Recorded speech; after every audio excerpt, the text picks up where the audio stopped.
that do for a team, just in terms of camaraderie and just confidence, all that comes with that? Yeah, I think, we talk about the band scene, but you see us in the locker room. I mean, it just brings you together even closer, and just know that, 53 guys, fought their butts off to accomplish something that's never been done in NFL history before. I think is definitely something special, and, we just need to, if we ever put a complete game together, hopefully it doesn't come down to the last play. Yeah, Brian, you've now been involved in 2 games like that out of 4. You won one of them, but it is living dangerously, isn't it? Yeah, it is, and you know what, this league is about that. I mean, when it comes down to it, it's about who makes more plays, and yeah, there was times where we were lucky where we got a call or the ball bounced our way, but when it's all said and done, we're 2-2. We could have been 1-3, but we just made one more play than they did. When it's midway through the second quarter and you look up at that, or actually late in the second quarter, you look up the scoreboard and it's 28-3. What's going through your mind at that point? We've been here before. It wasn't too long ago at Pittsburgh. We were in the same situation and we fought back. And so there's never a doubt in my mind that we were going to fight back. I didn't know, I'm not going to lie to you and say, yeah, I knew we were going to come back and win the game. But I knew we would fight until the clock said 0. So I think we did a good job of that. And this time we just made, one more play than we did against You Pittsburgh. talked after the game about Benjamin, but after his fumble punt, did you say anything to him? I don't think I did. I'm going to need you somewhere down the road? No, I wish I could tell you I did as a leader, but I didn't. I was so consumed in what everything else was going on, I didn't even think about it, especially because it got overturned, I think, because of the illegal touching. So, I know Trav, he's a tough kid, and I knew he wasn't going to let it affect the way he played. What are you thinking when you get 2 possessions down there with no points? Yeah. When the second one ends, what are you thinking? It was tough, but I looked at the clock, and there was still plenty of time left. I mean, if the ball doesn't get batted on that one, it's a touchdown to Jordan. We just got done watching it, so there was definitely opportunities there. But I think, like I said before, we never quit, and I really, at that point, I think it was 11 minutes left in the fourth quarter. You're going to get the ball back at least 2 more times, and thankfully you get the block punt. That was crucial. In the 6 starts that you completed, you've got 3 game-winning drives in the final 2 minutes. When you're out there, you look calm and easy.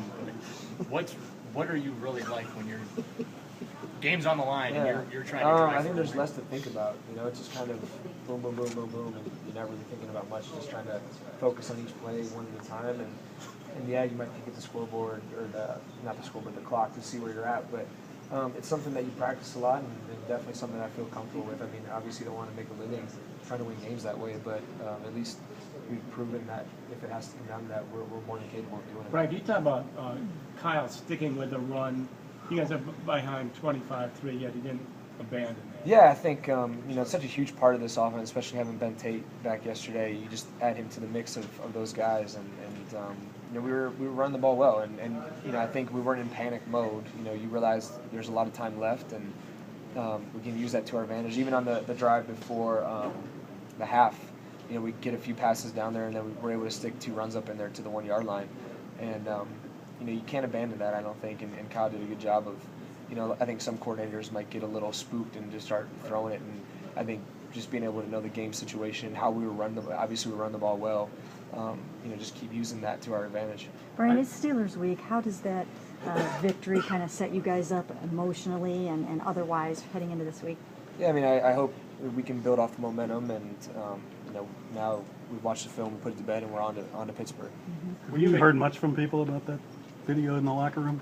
You gotten kidded a lot about it or anything? Not really. I mean, my wife made fun of me for it a little bit. She's like, "I've never seen you dance that way." I almost just blacked out. I was just so excited. I was like just trying to copy what everyone else is doing. But no, I think for me, everything I've gone through in the past year, I want to enjoy it. I want to go out and have fun.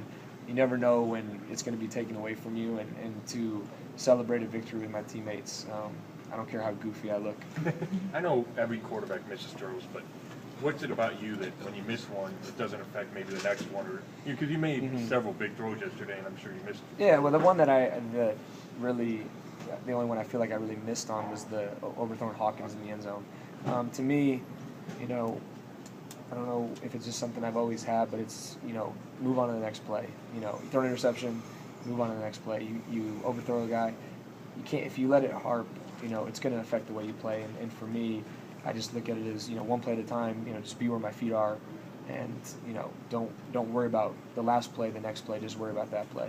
Brian, what can you do to bring the second half energy that you guys have displayed into the first half and not Yeah. have to always try to play from behind. Well, I think, some of it is just, when you realize you're behind, you realize you got to step it up a little bit. But hopefully, you just come out and be fired up. And I think it'll be easy to do this week.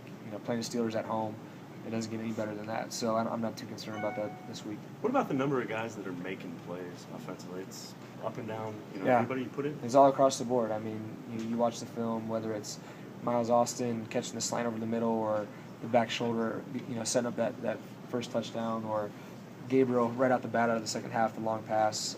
Obviously, Travis the touchdowns. Hawk had some crucial catches, and so did Jordan Cameron, even Jim Dre.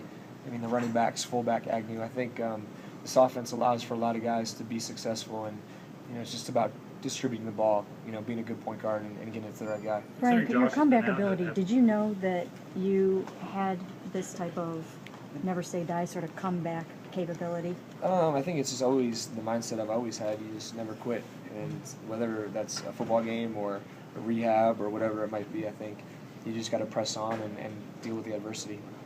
Concerning Josh being out, has this receiving core exceeded your expectations so far? Not really. I think, I've said it from the beginning, when you have a group of guys who, they might not be the biggest name or the biggest in stature, or, maybe they're later on in their career, but when guys come out and, give all they have, they know exactly what they're supposed to do, you can't ask for anything more than that. And especially when it's from the entire group. It's not just one guy. When they all go out and, they do their job, they do everything that's asked of them.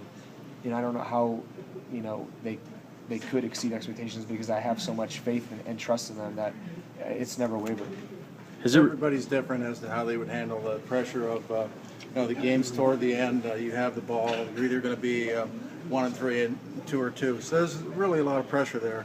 How do you process through that moment when you're actually in it on the field? I don't think about that much. I don't think about, if I don't make this touchdown, we're going to be 1-3. It's a long season. It's not something, obviously we want to win the game, but I'm not putting that type of pressure on myself when I go out on the field. I'm just, like I said, going out and focusing on whichever play is called at that particular moment, and then moving on to the next one. I mean, how do you not focus on that? Is it just natural? It just doesn't come to you that way? Yeah, I don't know. It actually surprises me how calm I can be.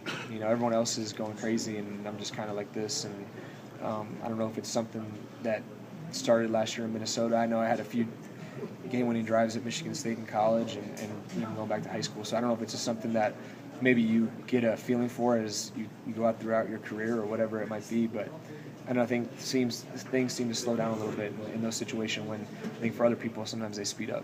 The long snapper kind of weathered a storm last week. Benjamin weathered a storm during the Yeah. The function of a coaching staff to bring guys back, whatever is affecting them mentally. What do you have to say about the way they're doing that on the staff?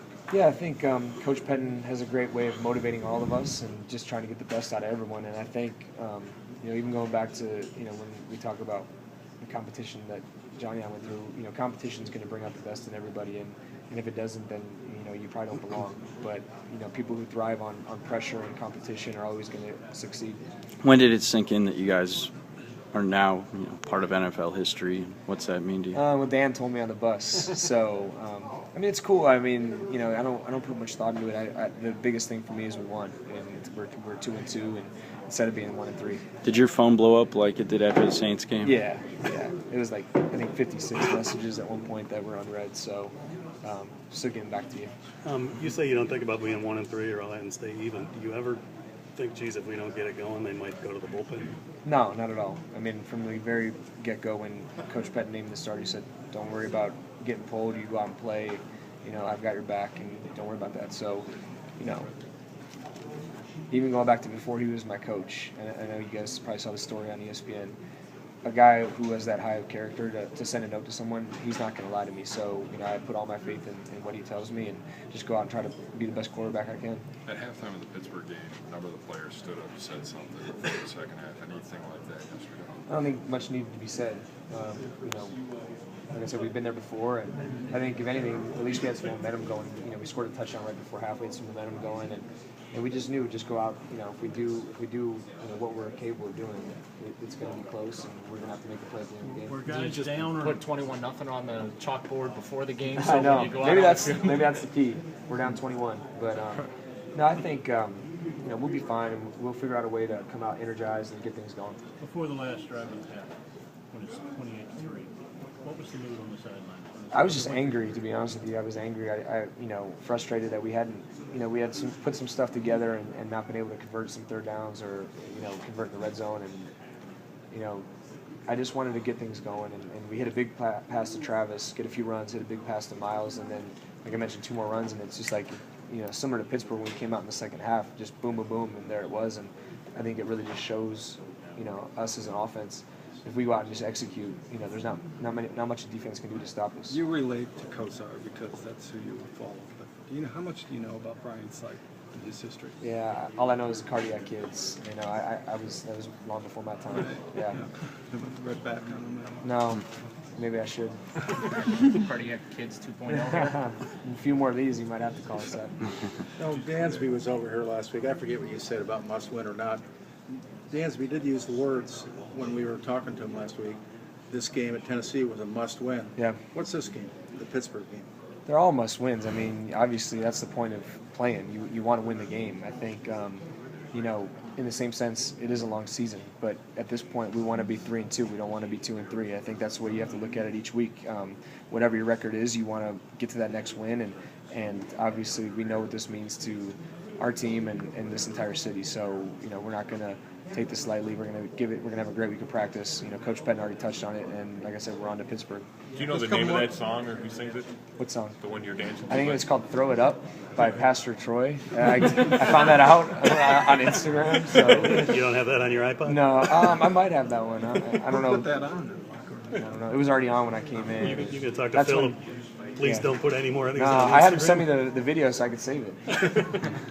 All right, thanks, guys.